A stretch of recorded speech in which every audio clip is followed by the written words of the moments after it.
Hi there, this is Shauna from The Foiled Fox. Thanks for joining me today. Today's video is showing how you can use one stamp and get a few different looks to it. So this is 3 different cards that I'm going to be demonstrating today using the same stamp. This is using the Penny Black Radiant stamp, which is a cling stamp, and it's a beautiful big blossom. That's why I like it so much. And then we're going to use a variety of frames. So to start out, we have the stamp that's on an acrylic block, and then I'm going to choose a piece of pattern paper. This one is from the Gather paper pad, and I chose a pink with those little white bow ties. It's going to be very subtle once we emboss these blossoms on there, but I still like that little bit of interest. So I prepped it with some anti-static powder, and now I'm using some VersaFine ink and liberally applying that to the stamp. And I'm going to stamp just the blossom part. I don't have room to put 2 full blossoms here with the stem and the flower, and I won't be using the stem. So I'm just going to do the blossom in one color corner, and then opposite that diagonally I'm going to stamp the other blossom. This way I know they don't run into one another. I know it's hard to see on camera, but it's also hard to see when you're stamping this just where you've been. And this way I know for sure I'm not running into one another. And then I'm stamping the 2 leaves in the 2 opposite corners. Again, I know I'm not going to run into it because I have just enough paper. So with that stamped, I'm going to now sprinkle it with some white embossing powder. I'm using Hero Arts right here, but you can use any white embossing powder you like. And I'm just tapping that off, and then I'm going to just flick off some little errant pieces of embossing powder, but I don't have to be very precise here because we're going to actually cut around those flowers and leaves. Now, when you go and heat this to melt all that embossing powder, be sure you get every bit of it. There's a lot of embossing here that we're going to be doing, so you want to be sure that you cover all of it and that it's very good and melted. You can usually look at it, and if you look at it carefully, you can maybe see some areas that didn't get embossed as much, so just heat those a little bit more, just to make sure everything is good embossed. And now that it is, I'm going to take some scissors and cut these out. Now this has a wonderful die that goes with this stamp set. And it also includes a sentiment, which is great. I just didn't happen to have it on hand, and I also wanted to get really close to those embossing lines. So I'm just fussy cutting this out. Luckily, it's not too much cutting because it's a big blossom. And with all those cut, and with a Sugarloaf gray cardstock, and then with a white panel, I'm going to use the tag corner frames from My Favorite Things, cut out from that white panel, put some foam tape on the back, and then now I'm peeling it off, and I'm going to press it into position. I also put some foam tape on the back of the flowers so I can then press them where I would like to put them. On one of these flowers, I kept the stem. I don't think it's necessary, but I did on one of them. So now you can see it's a little long. We'll snip that off in a minute. But first we're going to put those leaves in position, and then I'm going to glue them down. I'm going to use a little bit of the Lawn Fawn glue in the tube. I really like this glue. It's easy to use and it holds very nicely. And now that's all in position, I'm going to just trim off that little stem. Now it still shows a little bit, so I'm just going to pull up just a tiny bit of that blossom so it's hidden underneath the frame. And now with some Dr. P.H. Martin Bleed Proof white ink, I'm going to stir that up with my favorite tool, which is a Starbucks stir stick. This is my favorite way to apply white ink, and I'm just splattering that on. I like to use this white ink because it's very opaque. It kind of beads up a little bit, and it really gives a really nice white speckles. It's similar to using a white gouache, but it's still a little bit more opaque. You can see I just touch little areas that after I splattered it with the stir stick. With that done, I'm going to take some Nuvo drops. This is Simply White, and then pink berry, I'm sorry, it's red berry, not to be confused with the ice cream pink berry. And I'm just dotting that around in the center. Now I don't want these to touch one another because they'll bleed into one another. What I'm going to do is I do a little few of the white and then few of the red, let them set up, and then add in the white and the red again, just so that I have some real distinct round dots. And with that done, I'm going to add a sentiment. Now I already had this sentiment laying around in my stash, and it seemed to match perfectly. I had made that paper, that strip with some Copic markers and then stamped it with this You Are So Thoughtful. This comes from the Heart and Soul, that Pink Fresh Heart and Soul stamp set. So here's some close-up of it. You can see all the detail of this card, and I just love it's very how cheery it is, and it just looks so nice.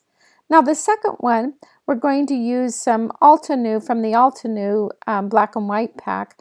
I chose one of the colors there, one of the papers, and I thought that this would be really cool to put this plaid in here. So I'm using the same technique as before, where I am stamping the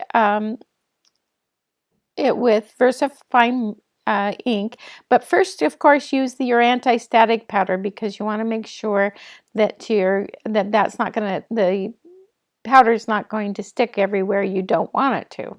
And so we're going to do the leaves the same way. So we're doing diagonal corners exactly the same. Sorry if my hair gets in the way. Every so often I have to lean a little bit further and you get a headshot there. So I'm going to sprinkle this with white embossing powder. And I love this part. This is where it reveals itself.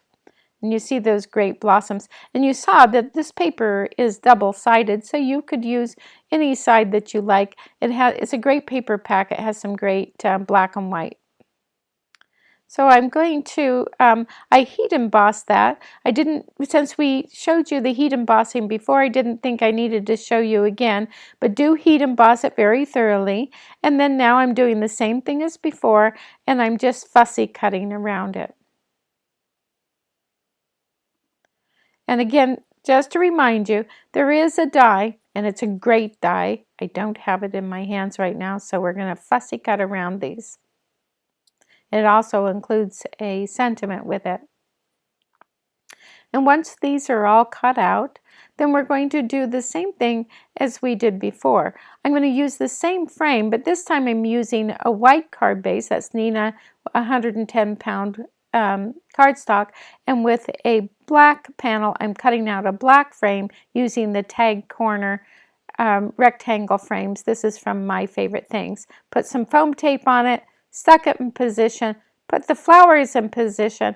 I'm not going to do the leaves on this one, but I am going to show you I'm doing stamping a sentiment here. I just had a piece of black cardstock, and then I put some anti-static powder, stamped it with the stamp that I had, and I think this this stamp comes from Happy Snippets from Penny Black. And then I put the embossing powder on it, and I'm heat embossing it. Now I'm using, you'll see, I'm going to be coming out with a video about the Caterpillar tempered mat that you see here. And you'll see it's very easy to do a sentiment strip with this. And now with some Nuvo Ebony crystal drops, I'm going to just do a whole bunch of drops of different sizes all over this, in the center of this card.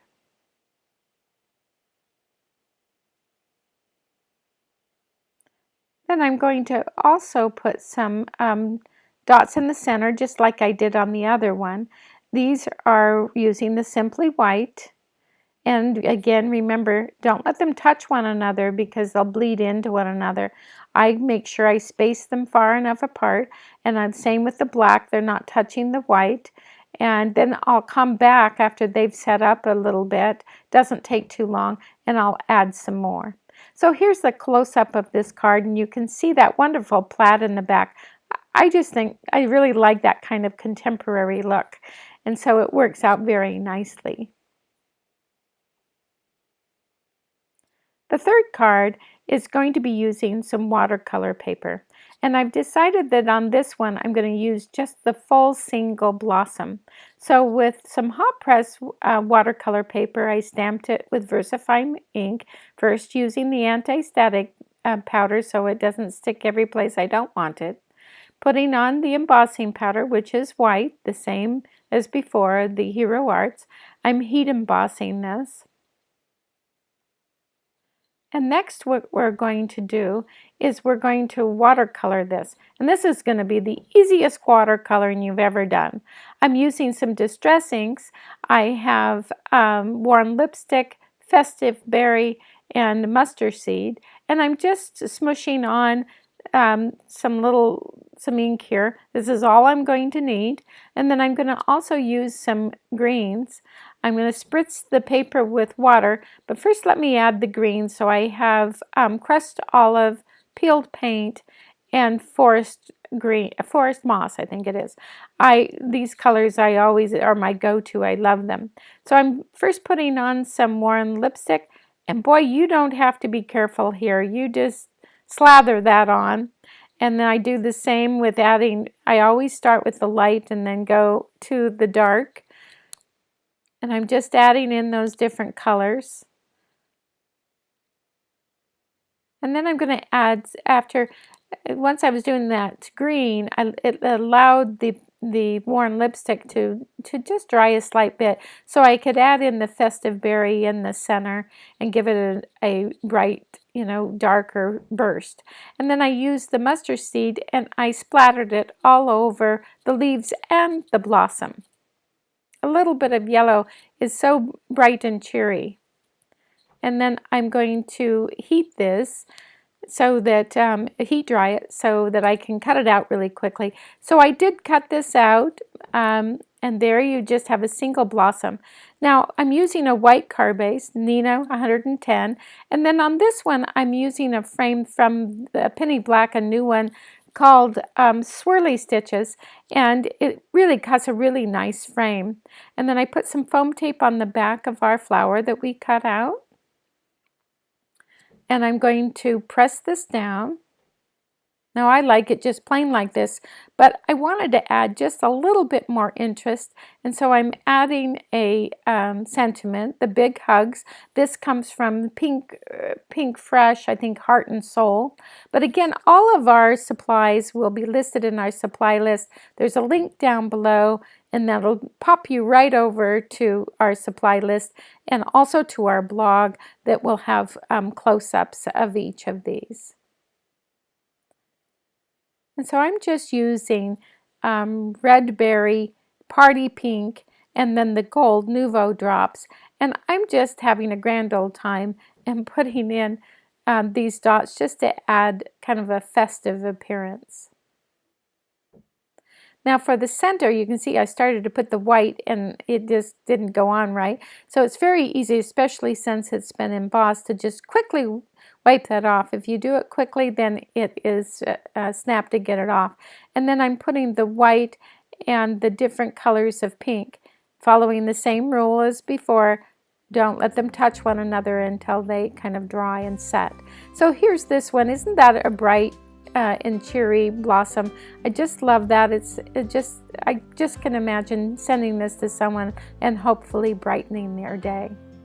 There's a few other cards that I made before. This is using the Alexandra Ranke grid paper. I really like the way this looks, and then using the center, the red berry and the party pink.